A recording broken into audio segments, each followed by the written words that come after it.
What's up, guys? I'm Andrew, and you probably saw me on TikTok, and we discuss all things in the workplace here on the work group chat.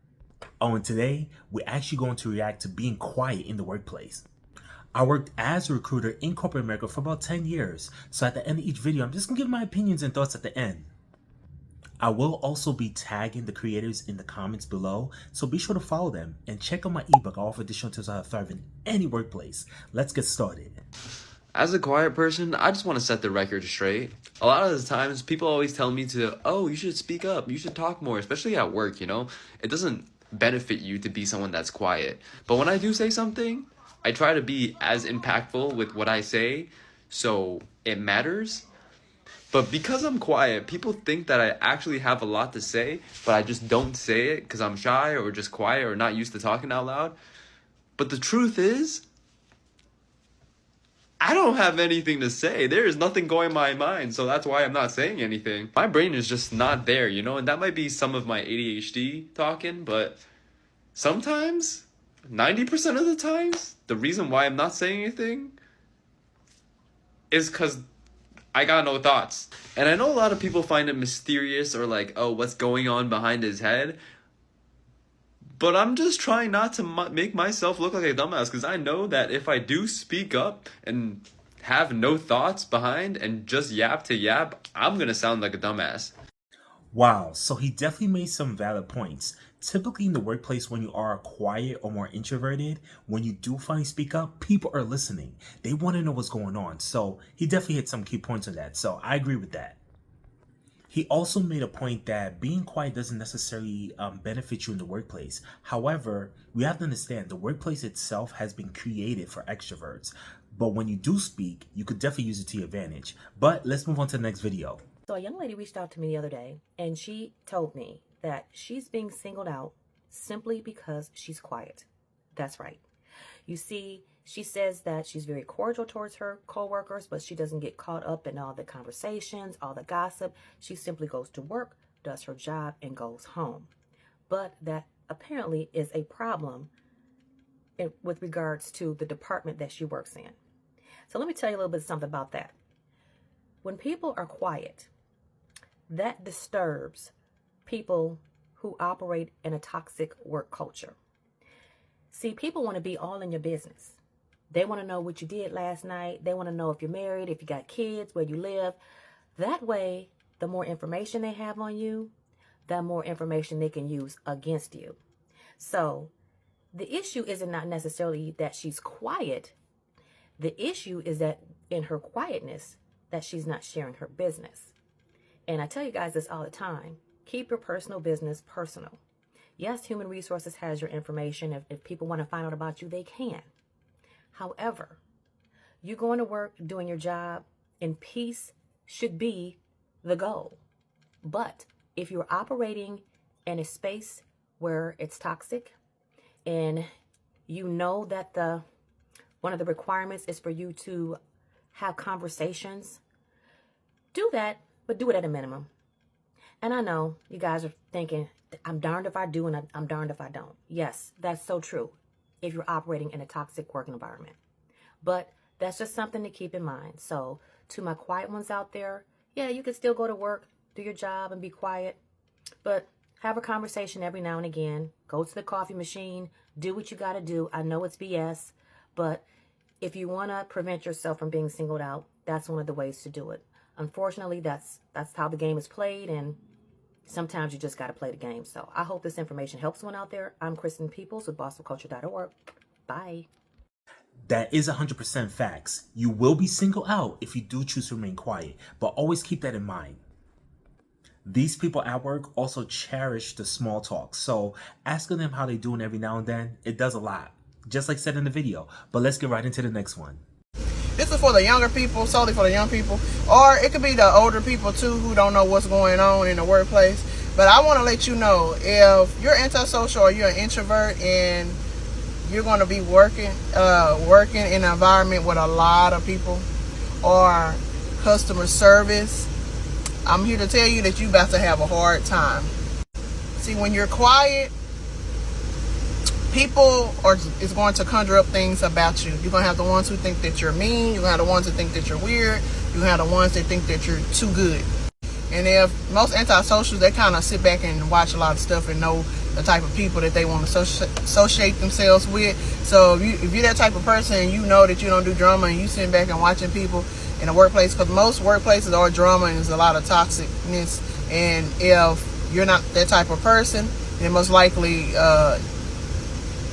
that's probably why you're antisocial in the first place, but you're gonna have problems. I just want to let you know, just get ready. So if you're gonna have coworkers that be trying to test you. You're gonna like, well, how they gonna test me if I'm quiet and I keep to myself? They're gonna find ways. They're gonna do little things to try to irk your nerves, say little smart remarks, or just start doing little stuff. Maybe lying to you, lying to the boss to try to get you in trouble. And if you have a boss that's just like those employees who don't understand quiet people, and they gonna conjure up things in their head, the boss gonna give you a hard time too. Get ready, you're gonna be getting written up, all that type of stuff. But if you have a good boss, a mature boss that knows that you're coming in to do your job and leave, then you won't have no problems with your bosses. Because at the end of the day, baby, work is, we trying to get paid, we trying to get in, and we trying to get out. So everything that happened in the workplace, baby, they're going to try to pin it on you. And people are going to believe them because they don't know you. If customers call and complain or lie on you, most likely they're going to believe the customers because they don't know you. A lot of people like people that they can understand and kind of know. They want you to tell all your business. So most of them around are going to tell their business and stuff. And I don't know if they think that's bonding in the workplace, telling all your business, the good things and the bad things. I don't know if that's how they bond, or just like, a drama and toxic work environment. I don't know. But when here come little old you, and you quiet and keep to yourself and get the job done and get up out of there, for some reason they just don't like them type of people. So all I'm saying is, don't try to quit a job because the employee's giving you a hard time or your boss giving you a hard time, because wherever you go, you're going to have a hard time because people don't understand you. So, keep it professional, keep it sweet, cordial. Speak, hello, goodbye, that's about it. Don't give them nothing else. Hang in there, it'll get better. And if it don't, keep it professional and write what you got to write. So if you got to write a grievance or EEO, do what you got to do, but still keep it sweet and professional because they want you to get out of character. But yeah, that's just my little message for today. I love y'all. Bye. Yeah, good points were also made in this video. You definitely be misunderstood the more you're quiet in the workplace. You almost become mysterious and people love to solve mysteries. That's where they truly in your business, but let's get right into the next video. Introverts, antisocial people in the workplace. I have a question for you. Have y'all made up like a fake personality just to survive at work? I know some of y'all like, I don't care. I'm just gonna be quiet. I don't care about what people think about me. I'm talking about the ones who done been through hot water, hell and hot water, trying to survive through work, and they give you the hardest time to a point where you just made a fake personality just to alleviate some of the stress. Do you feel like work is better when you just be cordial instead of just totally quiet? It seems like you get the most BS when you're quiet. Like, good morning, hello, goodbye. You have a good day, Oh, I like that. That's cute. I like that too. Just trying to be a little bit more extra, like a little bit more helpful around the workplace just so you won't feel that stress. And you know what? A lot of people say that's not a thing. People don't mess with quiet people. If y'all quiet, why would they mess with y'all? And it is a thing and it should be studied. And people don't understand. Like, someone needs to make a book on how to survive the workplace, being antisocial or being an introvert. And I'm pretty sure it probably is a book. And if it is, somebody need to tell me because I need to read it. Because really, if I can just go in there and not speak at all, put earphones in and get the job done, and that's it, I'll feel so much better and I'll feel like myself. I just don't feel like myself when I do it. And I hate when I do it too. Sometimes I hate that I do it because it takes too much energy. All my energy is gone when I do it. Like, I have to do it to be cordial in the workplace and to make life a little bit more easier for me. Am I the only one? It's crazy what we gotta do just to survive at work. So she made some valid points about creating a whole work persona, or what I like to call the work personality. It's almost like you're a SAG actor. At this point, you need a Grammy or an Oscar. But let's get right into the next video. This might be controversial, but if you're a quiet introvert, you do not need to speak up more. I'm a career coach with over 20 years of experience in HR and recruiting, and here's the truth. Quiet people at work often feel like they're the only quiet person in a room, virtual or otherwise. You might even think that your boss doesn't like how quiet you are. And in some instances, you might be right.